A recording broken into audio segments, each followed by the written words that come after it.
창세기부터 요한계시록까지 성경 전체를 흐르는 큰 주제 중에 하나는 누가 진짜 왕이냐라는 주제입니다.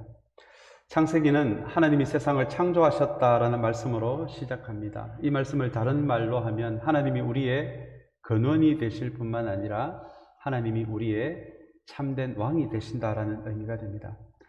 사무엘상하, 역대상하 같은 구약의 역사서에도 수많은 왕들이 등장합니다. 수많은 왕들의 이야기가 나와 있지만 실제로는 그 왕들의 이야기 이면에는 오직 우리 하나님만이 우리의 참된 왕이 되신다라는 주제가 깔려 있습니다. 한 시대에 또 수많은 왕들이 영적으로 타락했을 때에는 선지자들이 나서서 하나님이 맡겨주신 말씀을 전하였는데요. 그 시대 수많은 삶들이 또 신앙들이 굽어진 그 왕들의 모습을 통해서 실제로는 우리 하나님만이, 우리 주님만이 왕이 되신다라고 그렇게 이야기하는 것도 예언서들입니다. 신약도 마찬가지입니다. 마태, 마가, 누가, 요한 복음의 핵심 메시지도 메시아로 오신 우리 주님께서 십자가에 달려 돌아가시고 이제 부활하실 텐데 십자가에 우리를 위해 돌아가시고 부활하신 그분이 우리의 진짜 참된 왕이 되신다라는 것이 사복음서 전체가 우리에게 전해주고 있는 메시지입니다.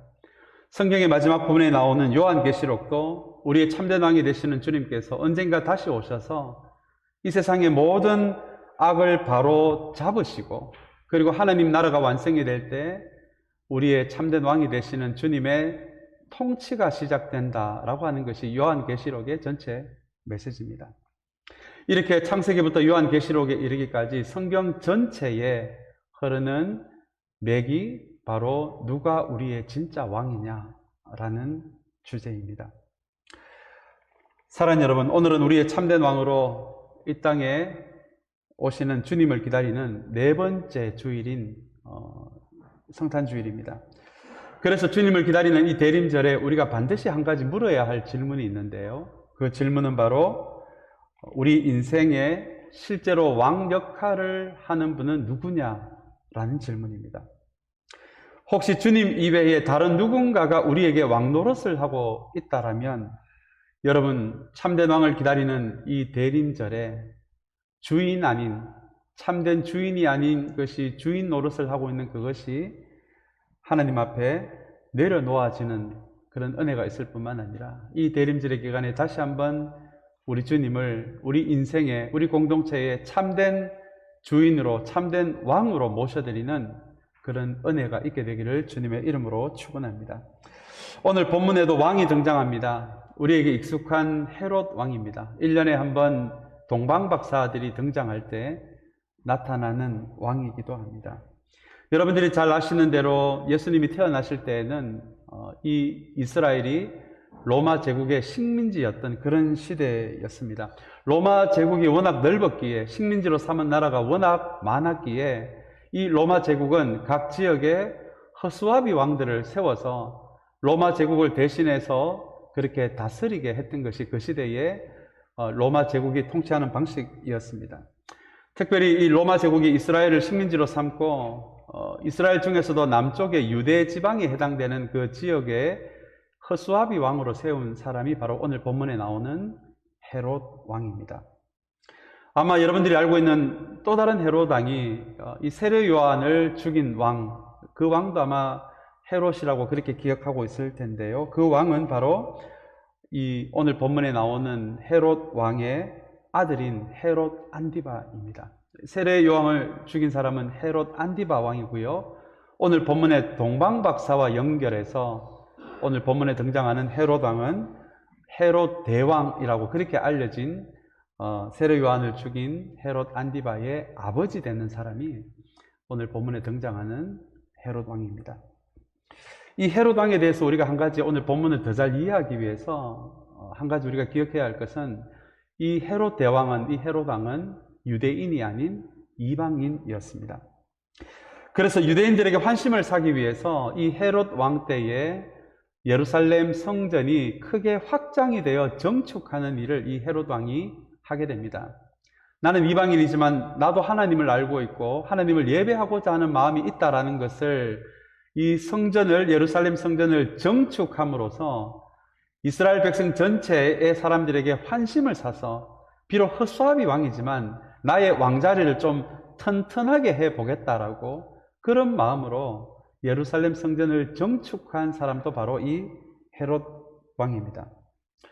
이 건물을 역사적 문헌에 의하면 이 건물을 굉장히 잘 지었다고 합니다. 이 예루살렘 성전을 굉장히 잘 정축을 했는데 정말 아름다운 건물을 보고 싶으면 헤롯 왕이 지은 예루살렘 성전을 정축한 성전 건물을 가서 보라라는 말이 나올 정도로 굉장히 아름답게 이 이스라엘 사람들에게 환심을 사기 위해서 예루살렘 성전을 정축한 사람이 바로 오늘 본문에 등장하는 헤롯 왕입니다. 그리고 이어서 동방박사들이 등장합니다. 동방박사들은 별을 연구해서 세상이 어떻게 흘러갈지를 미리 예측하는 사람들이었습니다. 그러나 그렇게 한다고 해서 이 사람들은 단순히 점쟁이들은 아니었습니다. 그때 과학이 발전한 시대는 아니었지만 나름대로 별들의 움직임을 연구하는, 요즘으로 치자면 과학자의 역할까지도 했던 사람들이 바로 이 동방박사들이었습니다. 2000년 전에 예수님이 태어나셨을 무렵에 비록 과학이 발달하지 않았지만 그 시대 사람들이 세상을 보는 한 방식이 있었는데요. 그 방식은 바로 세상 모든 만물은 서로 연결되어 있다라는 생각이었습니다. 그래서 세상에 어떤 것이든지 모두 연결되어 있기에 하나를 집요하게 파고 들어가면 나머지도 이해할 수 있다라는 그런 사고가 지배했던 시대였습니다. 이때 이 동방박사들이 바로 이 별을 연구함으로써 세상 모든 만물은 연결되어 있기에 별을 잘 연구하면 이 별을 통해서도 세상의 다른 부분이 어떻게 흘러갈 것인지를 예측을 했던 사람들, 그 사람들이 바로 오늘 본문에 나오는 동방박사들입니다. 박사라고 하니 흔히 PhD라고 생각하시는 분들도 계시던데요. 여기서 말하는 박사는 요즘에 말하는 박사가 아니라 지혜자 혹은 점성술가라는 의미를 지닌 것이 바로 박사라는 이 단어의 의미입니다. 오늘 본문이 도대체 왜 이런 내용들이 나오는지 좀 더 잘 이해하기 위해서 이 동방박사들이 어떤 사람들인지를 우리가 좀 더 이해할 필요가 있습니다. 우선 우리는 동방박사를 3명으로 알고 있습니다.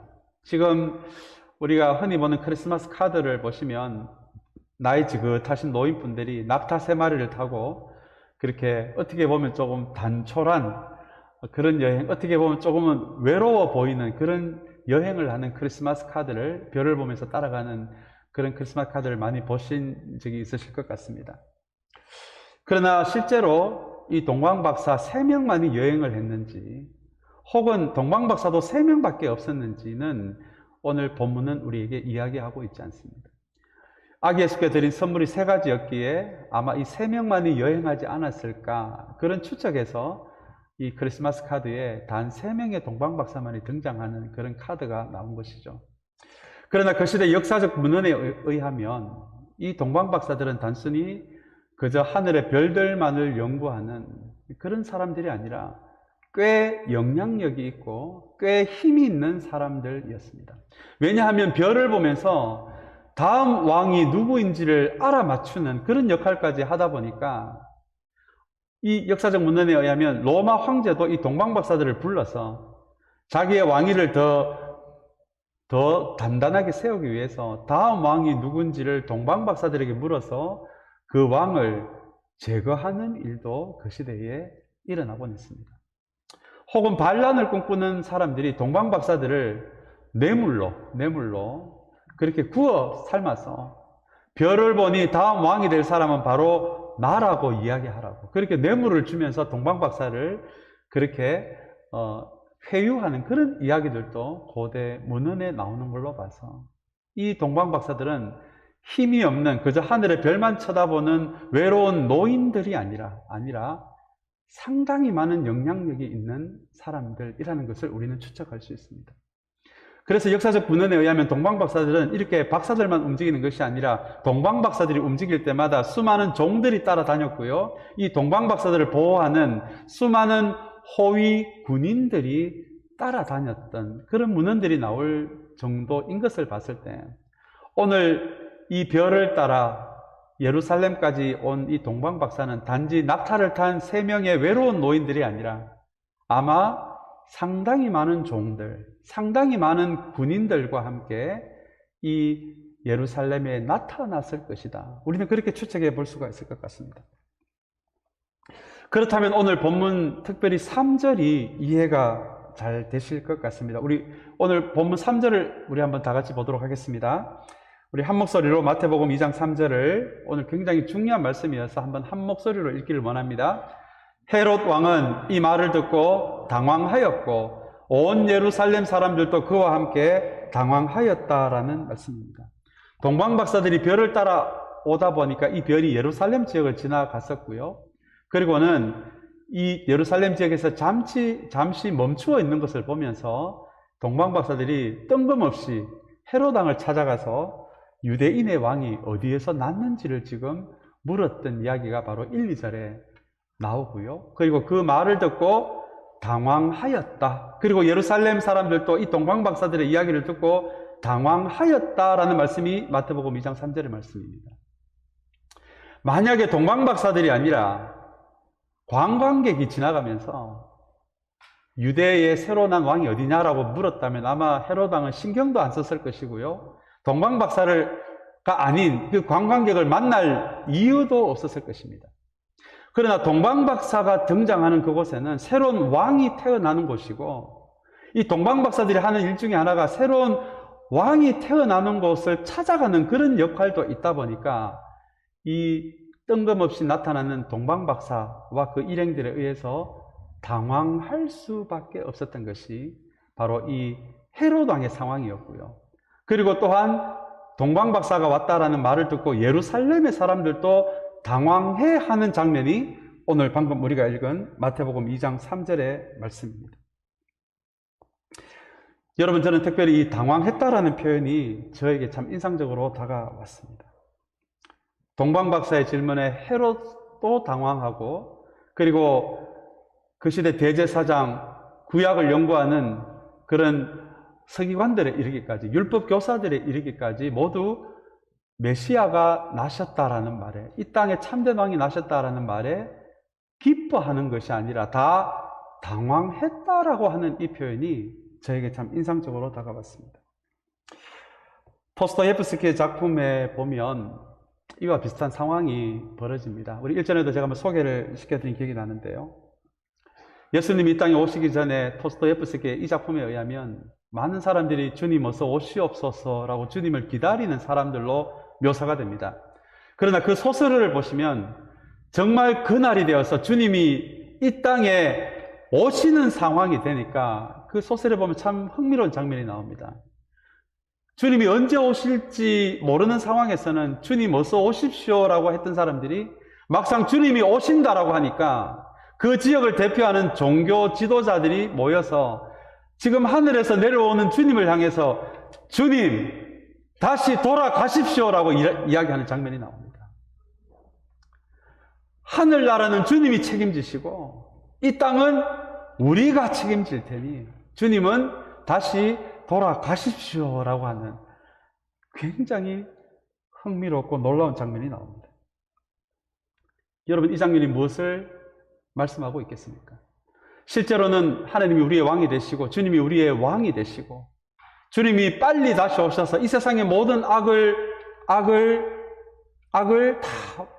다 진멸하신 이후에 정말 하나님의 나라가 완성이 되어서 차별이 없고 아픔도 없고 고통도 없는 하나님 나라가 시작이 되었으면 좋겠다라고 그렇게 말을 하지만 실제로는 우리의 삶을 다스리는 것은 우리 예수 그리스도가 아니라 나의 자기중심성이고 하나님의 자리에 대신 앉아있는 이 자기중심성이라는 것, 그리고 이것이 이토록 우리의 힘으로 해결하기가 어렵다라는 것을 보여주는 것이 여러분 도스토옙스키의 한 작품에서 그려지고 있는 그 시대 종교 지도자들의 모습입니다.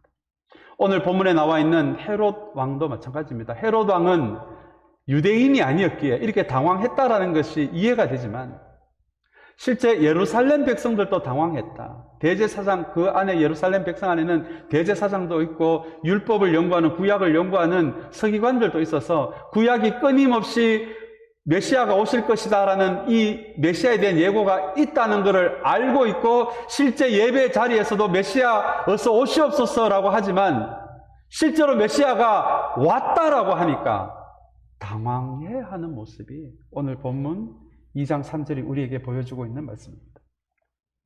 근데 여러분, 제가 이 말씀을 준비하면서 제가 제 자신에 대해서 놀란 것 중에 한 가지도, 저도 헤롯처럼, 예루살렘 백성들처럼 저도 당황이 되더라고요.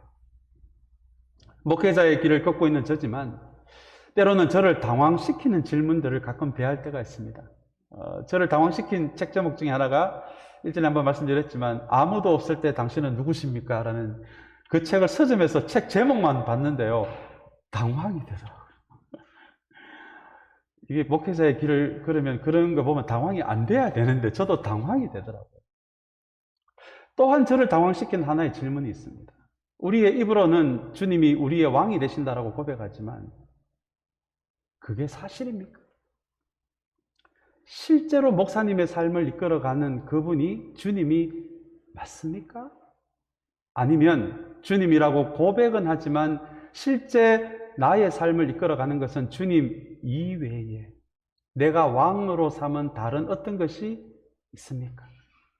이런 질문을, 이런 내용을 대할 때마다 저도 한 번씩 당황이 되더라고요. 그러고 보니 오늘 본문에 나와 있는 이 헤롯, 마태가 그리고 있는 이 헤롯, 그리고 당황해하는 예루살렘 백성들, 대제사장들, 서기관들의 모습을, 왜 마태가 이렇게 당황해하는 모습을 그리고 있는지가 조금 이해가 되더라고요. 마태복음을 기록한 마태의 최고의 관심사는 바로 예수 그리스도가 구약에서 이야기하는 그 메시아이고 그분이 우리의 참된 왕이 되신다라는 이 전체 큰 줄거리를 가지고 기록한 것이 바로 마태복음이거든요. 그래서 이 동방박사 이야기는 여러분 마태복음에만 나옵니다. 다른 복음서에서는 등장하지 않아요. 왜냐하면 이 마태의 관심사가 누가 진짜 우리의 왕이냐라는 관심사이기에 지금 실제 메시아가 나셨다라는 그 이야기를 듣고 별을 따라온 동방박사 이야기를 듣고 실제로는 겉으로는 메시아에 오소서라고 하지만 당황해하는 예루살렘 백성들의 모습을 직접 묘사하면서 정말 너희가 메시아를 기다리고 있는 것이 맞는지를, 그래서 다시 한번 이 성탄의 계절에 우리가 정말 우리의 왕으로 삼고 싶은 분이 예수 그리스도인지 아니면 우리가 고백은 그렇게 하지만 실제로 나의 삶의 왕으로 삼은 다른 어떤 것이 있는지를 돌아보게 하는 것이 오늘 이 동방박사의 이야기를 기록한 마태의 의도라는 것입니다. 사랑하는 여러분, 오늘 먼저 2장 3절에서 당황해하는 헤롯 왕, 당황해하는 예루살렘 사람들의 모습을 바라보면서 우리가 이 주님을 기다리는 대림절의 계절에 우리가 반드시 물어야 하는 한 가지 질문이 실제 나의 삶의 왕은 누구냐라는 것입니다. 그리고 내가 왕 삼은 것이 주님이 아니라는 것이 드러났을 때 과연 나는 내가 왕으로 삼은 것이 그것이 돈이든지 힘이든지 다른 사람들이 알아주는 인정이든지 간에 그것이 무엇이든지 간에 그것을 하나님 앞에 과연 내려놓을 수 있느냐라는 이 질문을 우리는 이 대림절의 계절에 반드시 우리에게 물어야 하는 질문이 바로 누가 진짜 우리의 왕이냐라는 질문입니다. 사랑하는 여러분, 오늘 메시아를 찾고 있는 이 동방박사들의 이 질문에 헤롯은 당황하고 예루살렘 백성은 당황했지만 오늘 이 예배 참석하는 저와 여러분들에게 만약에 동방박사가 똑같은 질문을 우리에게 묻는다면 사랑하는 여러분, 우리 모두에게는 이 질문이 당황스러운 질문이 되지 않게 되기를 주님의 이름으로 축복합니다. 오늘 이것이 이 동방박사 이야기가 우리에게 들려주는 첫 번째 메시지입니다. 그리고 6절을 함께 보겠습니다. 당황한 헤롯 왕이 그 시대 대제사장과 구약을 연구하는 율법학자들을 통해서 도대체 왕이 어디서 나는지를 급하게 조사를 하게 만듭니다. 그리고 그 결과로 한 지역이 등장하는데요. 그 지역이 바로 2장 6절에 나오는 베들레헴이라는 지역입니다. 우리 한번 같이 읽겠습니다. 너 유대 땅에 있는 베들레헴아, 너는 유대 고을 가운데서 아주 작지가 않다. 너에게서 통치자가 나올 것이니 그가 내 백성 이스라엘을 다스릴 것이다 라는 말씀입니다. 아마 이 6절에서 핵심이 되는 말씀이 바로 이 베들레헴이라는 단어입니다. 오늘 이 본문을 잘 보시면 너는 유대 고을 가운데서 어떻다고요? 아주 작지가 않다라는 말이 나옵니다. 여러분 이 말을 좀 뒤집으시면 됩니다. 이 베들레헴이 이 근처에서는 가장 작은 마을입니다. 그러나 이곳에서 예수 그리스도가 태어나셨기에 비록 가장 작은 마을이지만 너는 유대 고을 가운데서 아주 작지가 않다라고 이렇게 마태는 이야기를 합니다. 주님께서 왜 예루살렘에서 태어나지 않으시고 모든 문화와 정치와 경제의 중심지인 예루살렘에서 태어나지 않으시고 주님은 왜 가장 작은 지역인 베들레헴에서 태어나셨겠습니까? 사실은 이런 선입견, 그 시대 사람들에게 선입견이 있었는데요. 만약에 구약에서 이야기하는 예수님이 오신다면 그 장소는 바로 예루살렘이 될 것이다. 왜냐하면 그곳에 성전이 있지 않습니까? 온갖 힘이 센 종교 지도자들이 있었고요. 정치인들이 있었던 지역이 바로 예루살렘입니다. 그래서 이 별이 예루살렘 근처에서 멈추자 동방 박사들도 어떻게 보면 그 선입견에서 자유로운 사람들은 아니었습니다. 아마 메시아가 태어난다라면 그 장소가 어딘지 정확하게는 모르겠지만 아마 태어난다라면 예루살렘일 거야. 왜냐하면 예루살렘이 정치의 중심이고 종교의 중심이고 경제의 중심이었고 문화의 중심지였기 때문에 그렇습니다. 그런데 여러분 오늘 6절에 보시면 예수님은 그 시대 모든 사람들이 메시아가 오실 것이라고 추측한 예루살렘이 아니라 가장 작은 동네인 베들레헴에서 태어나셨습니다. 여기에 굉장히 우리 하나님 나라에 대해서도 우리 교회 공동체에 대해서도 굉장히 깊은 의미가 이 베들레헴이라는 단어 안에 숨어 있습니다. 가만히 보시면 우리 예수님은 화려하고 큰 도시인 예루살렘에 오시지 않고 베들레헴으로 오셨습니다. 우리 예수님은 이 땅에 오시면서 힘이 센 청년으로 오시지 않고 사람들의 도움이 없으면 살아갈 수 없는 어린 연약한 아기의 모습으로 오셨습니다. 화려한 궁전에 오신 것이 아니라 마구간으로 오셨습니다. 그 시대 가장 힘이 센 로마 제국의 시민권을 가진 사람으로 오신 것이 아니라 식민지 백성인 우리 이스라엘 사람의 식민지 생활을 하는 이스라엘 사람의 한 모습으로 오셨습니다. 그리고 그 시대 이스라엘 백성들이 식민지 백성으로서 가장 좋아했던 백향목이 아니라 그리고 가장 좋아했던 백마가 아니라 예수님의 삶의 모습을 보면 겨자씨를 이야기하고 그리고 백마가 아닌 조그만 어린 나귀를 타고 예루살렘에 입성하셨던 것이 예수님이 우리에게 보여주신 삶의 모습이었습니다. 여러분, 이것이 베들레헴 어린아이와 같은 연약한 아이, 가난한 집에 태어나고 조그만 도시에 태어나고 겨자씨를 소중히 여기고 그리고 화려한 백마가 아닌 어린 나귀를 타고 가시는 예수님의 모습, 이 모습 전체를 오늘 이 베들레헴이라는 단어로 설명을 하자면 이것을 베들레헴 정신, 이렇게 우리가 한번 그렇게 이름을 지을 수도 있을 것 같습니다. 여러분, 성경이 이야기하는 하나님 나라는 결코 이 예루살렘 정신으로 이루어지지 않습니다. 예수님이 태어나신 가장 작은 지역인 이 베들레헴의 방식으로, 베들레헴의 정신으로 하나님 나라가 퍼져나가는 것이 여러분 하나님 나라가 움직이는 방식입니다. 화려한 예루살렘, 화려한 백마, 화려한 백향목은 스스로 높아져 있는 것이기에 하나님의 은혜가 흘러갈 수 없는 통로가 될 수 없는 것이죠. 물이 높은 데서 낮은 곳으로 흘러가는 것처럼 하나님의 은혜는, 하나님 나라의 확장은 겸손한 곳을 통해서, 가난한 마음을 가진 곳을 통해서, 작고 연약한 것을 소중하게 여기는 그 마음이 있는 곳을 통해서 이 세상으로 흘러나가는 것이, 이것이 예루살렘 방식이 아니라 베들레헴 정신이다라는 것이 오늘 예수님이 베들레헴이라는 아주 작은 동네에 태어나셨다라는 말씀의 의미입니다. 여러분, 예수님이 태어나신 이 베들레헴은 이 땅에 있는 교회 공동체들이 어떻게 해야 하나님 나라가 이 땅에 드러날 수 있는지를 우리에게 보여줍니다.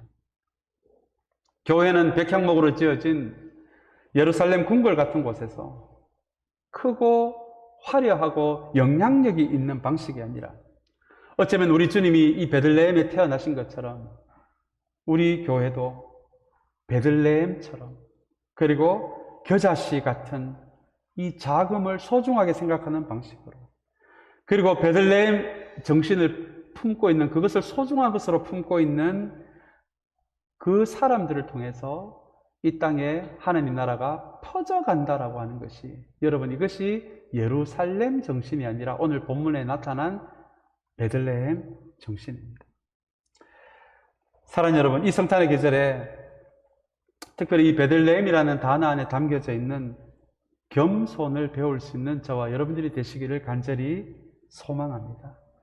왜냐하면 하나님 나라는 바로 베들레헴 방식으로 이 땅에 터져 나갈 수 있기 때문입니다. 우리에게 선물처럼 주신 이 토렌스 참사랑교회가 예루살렘을 꿈꾸는 것이 아니라, 어쩌면 예수님이 태어나신 작고 겸손하고, 그렇지만 그 안에 생명력을 품은 이 베들레헴 정신으로 주님께서 우리에게 주신 것들을 우리보다도 더 낮은 곳으로 끊임없이 흘러보낼 수 있는, 낮은 곳을 소중히 여기는 그런 베들레헴 정신으로 그렇게 소중하게 세워져가는 우리 참사랑교회가 되시기를 다시 한번 주님의 이름으로 축복합니다. 그리고 마지막으로 10절, 11절의 말씀입니다. 우리 마태복음 2장 10절 말씀을 우리 한번 같이 읽기를 원합니다. 그들은 그 별을 보고 무척이나 크게 기뻐하였다라는 말씀입니다. 드디어 별을 따라가는 동방박사들이 이제 별이 다시 나타나고 또 그 별이 어느 지점에 멈춘 것을 보고 무척이나 크게 기뻐하는 장면이 2장 10절에 이어져 나옵니다. 이 말씀도 가만히 묵상해 보니 참 아이러니한 말씀이더라고요. 구약의 말씀에서 메시아가 온다는 것을 잘 알고 있는 예루살렘 백성들, 그리고 대제사장들, 율법을 연구하는 서기관들은 이 말씀을 옛날부터 알고 있었음에도 불구하고 막상 메시아가 오셨다라고 하니까 당황해 하는데, 오늘 이방인인 이 동방박사들은 그 별을 보고 무척이나 크게 기뻐하는 모습으로 오늘 본문이 그려지고 있기 때문입니다. 여러분, 막상 하나님이 선택하신 이스라엘 백성들은 당황해 하는데 이방인들은 기뻐한다는 이것을 통해서 마태는 우리에게 무엇을 말하고 싶었겠습니까? 이제 이 땅에 오시는 우리 아기 예수, 우리 메시아는 단순히 이스라엘만을 위한 왕이 아니라 이 왕은 앞으로 장차 세상 모든 사람들의 왕이 될 수 있다라고 하는 그 선교적 마인드가 담겨져 있는 것이 여러분 마태복음 2장 10절입니다. 이 별을 보고 무척이나 크게 기뻐한 동방박사들이 여러분 자기들의 삶의 자리에서 돌아가서 가만히 있었겠습니까? 우리가 참된 왕을 만났다라고 그 이야기를 전하고 다녔지 않았겠습니까? 그러고 보니 선교가 어떤 사람들을 통해서 이루어진다라는 것도 마태복음 2장 10절은 우리에게 이야기하고 있습니다. 대제사장같이 율법학자들같이 하나님에 대해서 많은 것을 알고 있다고 해서 선교가 되는 것이 아니더라고요. 왜냐하면 하나님에 대해서 그렇게 잘 아는데도 막상 메시아가 오셨다고 하니까 당황해하는 모습이 우리에게 보였기 때문입니다. 실제로 2장 10절을 통해서 이 선교는 힘센 사람들, 강한 사람들이 아니라 하나님에 대해서 많이 알고 있는 사람들이 아니라 정말 예수 그리스도가 우리의 왕이 되심을 기뻐하는 사람들을 통해서 이 세상의 선교가 이루어질 수 있다고 하는 것이 여러분 2장 10절이 우리에게 주고자 하는 또 다른 숨어있는 한 가지 메시지입니다. 여러분, 우리 교회도 마찬가지입니다. 여러분, 선교가 힘으로 됩니까? 돈으로 됩니까? 사람 숫자로 되는 것이 여러분 선교입니까? 결코 그렇지 않습니다. 선교는 주님이 우리의 왕되심을 정말 기뻐할 수 있는 사람들. 그 기쁨으로 내가 주님이 우리의 왕 되신다는 것을 의무가 아니라 책임감이 아니라 그것이 기쁨이 된 사람들, 정말 주님이 나의 왕이 되신다는 그것이 진짜 기쁨이 되는 사람들에 의해서 퍼져나가는 것이, 여러분, 그것이 복음이다.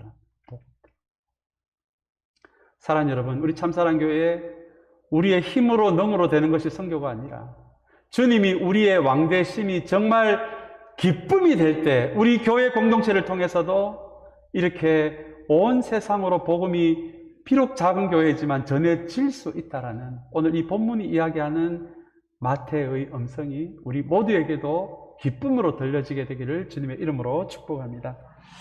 이제 마지막으로 11절 말씀입니다. 아기 예수를 만난 동방박사들이 이 선물 3가지를 주님께 드리는 장면입니다. 이 동방박사 때문에 크리스마스에 이 선물 주고받는 것이 시작이 되었습니다. 그래서 오늘 이 처음으로 태어난 이 땅에 오신 예수님께 처음으로 선물을 드린 사람들이 이 동방박사들입니다. 근데 여러분, 역사적 문헌에 의하면 동방박사들이 보통 별을 따라서 왕을 찾아가는 그 시간이 한두 달이 아니라 대개는 그 여행이 1, 2년 이상 걸리는 긴 여행이었다고 합니다. 그래서 오늘 이 마태복음 2장 11절은 단순히 주님을 만나서 단시간에 드린 게 아니라 정말 이 땅의 왕이 되시는 그분을 찾기 위한 그 열정이 없었다면 아마 1, 2년 이렇게 여행한다는 것이 아마 여러분 불가능할 이야기일 것 같아요. 오늘 이 동방박사들은 오늘 정확하게 얼마나 긴 시간 동안 이 별을 보고 따라왔는지는 모르겠지만 아마 통상적으로 1, 2년이 걸린 시간이었다라면 오늘 이 장면을 통해서 우리가 한 가지 볼 수 있는 것이 진짜 참된 왕을 찾기 위한 이 동방박사들의 열정입니다. 오늘 이 본문을 통해 우리가 한 가지 또한 배워야 할 것이 있다면 진짜 왕을 찾기 위한 이 동방박사의 열정일 것 같습니다. 사랑하는 여러분, 우리는 작년에 이어서 여전히 팬데믹 가운데서 주님의 오심을 기다리고 있는 이 성탄의 계절을 보내고 있는데요. 오늘 이 본문을 대하면서 정말 저와 여러분들 안에는 참된 왕을 찾고자 하는 그런 열정들이 우리 안에 혹시 점점 더 사라지고 있지는 않을까요? 그냥 매년 왔다가 그냥 시간이 지나면 사라져가는 성탄이 아니라 1, 2년이라는 이 긴 세월 동안 별 하나만을 보고 그 참된 왕을 찾고자 하는 열정을 갖고 찾아온 이 동방박사의 참된 왕을 기다리는 그 열정들이 오늘 우리 모두에게도 회복이 되는 은혜가 있게 되기를 주님의 이름으로 축복합니다. 오늘 이 동방박사들이 왕을 찾았을 뿐만 아니라 선물을 준비한 것을 봅니다. 특별히 이 유향은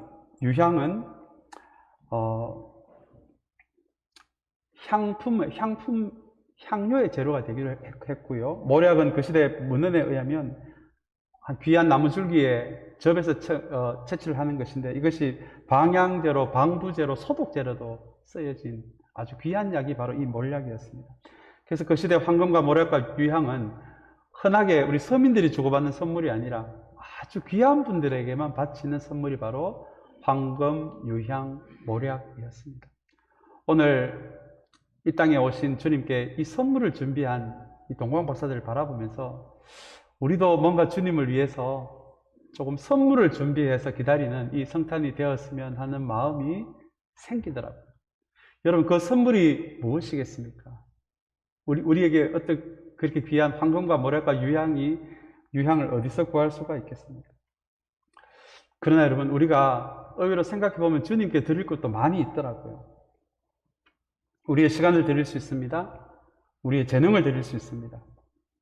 우리의 기도를 드릴 수도 있습니다. 우리의 마음을 드릴 수도 있습니다. 이제 며칠 뒤면 오실 주님을 생각하면서 이렇게 주님께 드릴 것이 있다면, 우리에게 한 가지라도 있다면 그것이 동방박사들이 준비한 것처럼 그것이 21세기의 황금이요, 유향이요, 모략이라고 저는 그렇게 믿습니다.